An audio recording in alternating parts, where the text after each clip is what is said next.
القرض الحسن. وسمى الله تعالى الإعطاء في أمثال هذه الحاجات القرض في سبيل الله، وربما عبره بالإنفاق في سبيل الله، وفي كثير من الآيات أتبع أمر القرض أمر الزكاة، كما قال أقيموا الصلاة وآتوا الزكاة وأقرضوا الله قرضا حسنا. اب یہ اوپر جو باتیں گزری ہیں کہ انسان کو اللہ تبارک و تعالیٰ نے جو دولت دی ہے، جو مال دیا ہے، اس کے پاس جو خوشحالی ہے مالی اعتبار سے، وہ مال و دولت، وہ مال اللہ تبارک و تعالیٰ کی راہ میں خرچ ہونا چاہیے.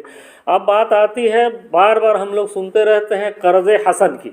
تو یہ قرض حسن ہے کیا چیز؟ اللہ تبارک و تعالیٰ کو تو ہمارے اور آپ کے دینے سے، قرضے سے کوئی مطلب ہے نہیں، اس لیے کہ وہ غنی ہے، وہ بے نیاز ہے. تو اوپر جو بیان کیا حدیث شریف میں کہ انسان کا خرچ کرنا کہاں پہ قرض حسن ہے. انسان تعلیم پہ خرچ کرے، تربیت پہ خرچ کرے، وہ اسکول کالجز کھولے، علمی ادارے کھولے، ہے نا، ٹیکنیکل کالجز کھولے، میڈیکل کالجز کھولے، اور ہر طرح کی تیاری کرے جس سے وہ اسلامی دشمنوں سے مقابلہ کر سکے.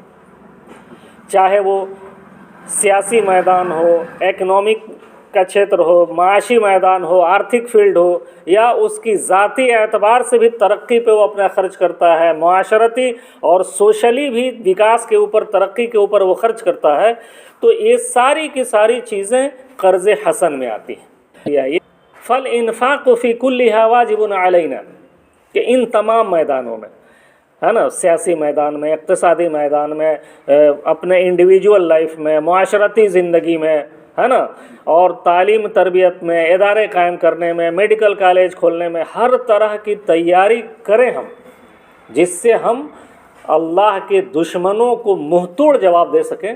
یہ ساری کی ساری چیزیں خرچ میں آتی ہیں. اعداد وہی پہ وَأَعِدُّوا لَهُم مَّا اسْتَطَعْتُم مِّن قُوَّةٍ وَمِن رِّبَاطِ الْخَيْلِ تُرْهِبُونَ بِهِ عَدُوَّ اللَّهِ وَعَدُوَّكُمْ. یہ ہم بارہا سنتے اور پڑھتے رہتے ہیں. ہر اعتبار سے ہم کو تیاری کرنا ہے، جسمانی اعتبار سے بھی تیاری کرنا ہے نا، ہم کو مالی اعتبار سے بھی تیاری کرنی ہے، سیاسی اعتبار سے بھی تیاری کرنی ہے. ہر اعتبار سے جو تیاریاں ہوتی ہیں یہ سب کے سب اس میں شامل ہیں. تو وہی اللہ رب العزت نے جو اوپر کی آیتوں میں بیان کیا ہے، یہاں پہ کہہ رہے ہیں مؤلف، اللہ تبارک و تعالیٰ ان کے درجات بلند کرے، کہ وَسَمَّ اللَّهُ تَعَالَى الْإِعْطَاءَ فِي أَمْثَالِ هَذِهِ الْحَاجَاتِ، کہ اس طرح کی ضرورتوں میں خرچ کرنے کو اللہ تبارک و تعالیٰ نے اللہ کی راہ میں قرض سے اس کو تعبیر کیا ہے. اور کبھی کبھی بسا اوقات اللہ تبارک و تعالیٰ نے اللہ کی راہ میں خرچ کرنے کو کیا ہے، زکوٰۃ کی طرح سے بیان کیا ہے. پیچھے کی حدیثوں میں بھی گزر چکا ہے کہ زکوٰۃ تو ہمارے اوپر فرض ہے، صاحب نصاب کے اوپر فرض ہے، لیکن کچھ ایسی پرستھتیاں اور ایسے حالات آتے ہیں جن حالات میں خیرات کی، صدقات کی بھی اہمیت زکوٰۃ سے رتی برابر کم نہیں رہتی. اس آیت میں اللہ رب العزت نے ارشاد فرمایا کہ اقیموا الصلاة وآتوا الزکاة. دیکھو دونوں چیزیں ہیں، وَأَقْرِضُوا اللَّهَ قَرْضًا حَسَنًا، کہ تم نماز قائم کرو، زکوٰۃ ادا کرتے رہو، اور اللہ تبارک و تعالیٰ کو بہترین قرض دو. تو اللہ کو قرض، اللہ ہمارا محتاج نہیں ہے، اللہ غنی ہے. تو بیسیکلی اللہ کے بندوں کی فلاح کے لیے جو ہم بھی کام کرتے ہیں وہ اللہ تبارک و تعالیٰ کو قرض دینے کے مترادف ہے. اسی لیے اس کو قرض حسنہ کہا جاتا ہے، کہ اس میں ہم جتنا خرچ کریں گے ہم کو اس کا اتنا ہی فائدہ ملے گا، دنیاوی زندگی میں بھی اور اخروی زندگی میں بھی. وقال اللہ تعالی الذين ينفقون أموالهم بالليل والنهار سرا وعلانية فلهم أجرهم عند ربهم ولا خوف عليهم ولا هم يحزنون. اور اس سے ایک فائدہ ہم لوگوں کو کیا ہوتا ہے، انسانوں کو کیا ہوتا ہے، کہ جو لوگ اپنی دولت، اپنے مال رات دن چھپا کر کے اعلانیہ طور پہ اللہ تبارک و تعالیٰ کی راہ میں خرچ کرتے رہتے ہیں، تو ان کو بہت بڑھیا اجر ملے گا ان کے رب کے پاس.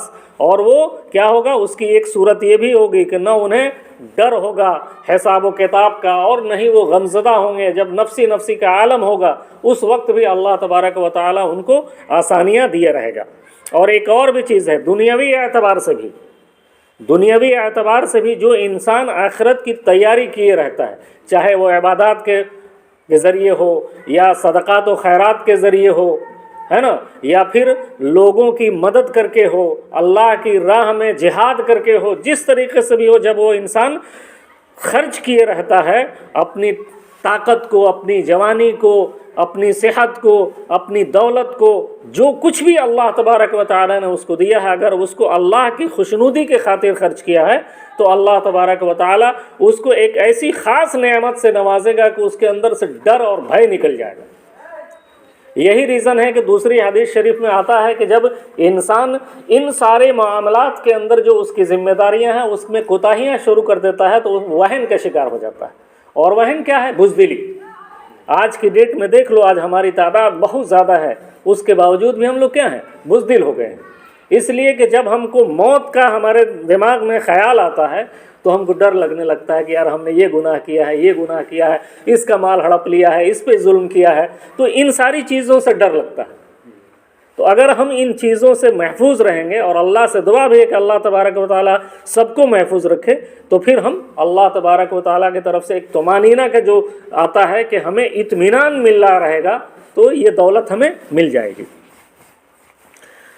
وعن ابی ذر رضی اللہ عنہ ان رسول اللہ صلی اللہ علیہ وسلم قال ان المکثرین هم المقلون یوم القیامہ الا من اعطاه اللہ خیرا فنفح فيه يمينه وشماله وبين يديه ووراءه وعمل فيه خيرا. حضرت ابو ذر رضی اللہ تعالی عنہ سے مروی ہے کہ رسول اکرم صلی اللہ علیہ وسلم نے ارشاد فرمایا کہ آج دنیاوی اعتبار سے جو مال و دولت کے اعتبار سے بہت امیر و کبیر دکھتے ہیں, وہ قیامت کے دن کیا ہوں گے؟ مقلون ہوں گے, یعنی ان کے پاس نیکیاں بہت کم ہوں گی. ہاں, دولت ہمیں چاہیے, دولت بھی ضروری چیز ہے, لیکن دولت صاحب ایمان کا مقصد نہیں ہوتا ہے. دولت مرغوب چیز ہے اور یہ مطلوب بھی ہے. یہی وجہ ہے کہ پچھلی حدیث شریف میں تم نے پڑھا ہے, اللہ رب العزت کے حبیب صلی اللہ علیہ وسلم نے ارشاد فرمایا کہ ایک انسان جو اپنے اہل و عیال کو بالکل ہی پھکڑ چھوڑ کے جاتا ہے, اور ایک انسان اپنے اہل و عیال کو خوشحال چھوڑ کر کے جاتا ہے, تو یہ خوشحال چھوڑنے والا زیادہ بیٹر ہے اس سے. تو یہ چیزیں ہمیں دھیان رکھنا چاہیے. دولت کے حصول کے سارے جائز جو اس کے مقاصد ہیں, اس کے حصول کے لیے جتنی محنت ہم سے ہو سکتی ہے جائز طریقے سے, وہ سارے طریقے ہم کو اپنانا چاہیے, لیکن وہ مقصد ہمارا نہیں ہونا چاہیے. ہاں, جب اللہ تبارک و تعالی ہمیں دولت سے نوازے تو ہمیں یہ توفیق بھی مانگنی چاہیے کہ اے اللہ تبارک و تعالی ہمیں توفیق دے کہ ہماری دولت تیری راہ میں خرچ ہو, تیرے بندوں کی خیر خواہی میں خرچ ہو, دین کی راہ میں خرچ ہو, یہ ہم کو ماننا چاہیے. وہی آگے آپ صلی اللہ علیہ وسلم الا من اعطاه اللہ خیرا, لیکن جس کو اللہ تبارک و تعالی خیر سے نوازے, جس کو بھی اللہ تبارک و تعالی دولت سے نوازے, تو وہ لوگ اپنے مال کو خرچ کرتے رہتے ہیں, دائیں طرف بائیں طرف سامنے پیچھے, یعنی جب جب ان کو موقع ملتا ہے, جہاں پہ بھی موقع ملتا ہے وہیں پہ وہ خرچ کر دیتے ہیں. وہ صرف ایک واجب زکوٰۃ کے انتظار میں نہیں رہتے, جب بھی ان کو کوئی محتاج دکھ جاتا اس کی مدد کر دیتے, جب بھی کوئی بیمار دکھ جاتا ان کو اس کی مدد کر دیتے ہیں, اس کا علاج کرا دیتے ہیں, بھوکے کو کھانا کھلا دیتے ہیں, ننگے کو کپڑے پہنا دیتے ہیں. جب ہی کبھی اعلان ہوتا ہے اللہ کی راہ میں خرچ کرنے کے لیے, وہاں پہ وہ دیتے ہیں, بڑھ چڑھ کر کے حصہ لیتے ہیں. تو پھر اس دنیا میں بھی وہ کیا ہوں گے؟ مکثرین ہی رہیں گے, اور آخرت میں بھی مکثرین ہی رہیں گے. وہ مقلون میں شمار ان کا نہیں ہوگا. وہاں پہ مقلون ان کو کہا گیا ہے کہ دنیاوی اعتبار سے تو سب کچھ ملا ان کو, لیکن وہ بخیل تھے, کنجوس تھے, ہے نا, وہ اللہ کی راہ میں خرچ نہیں کرتے تھے.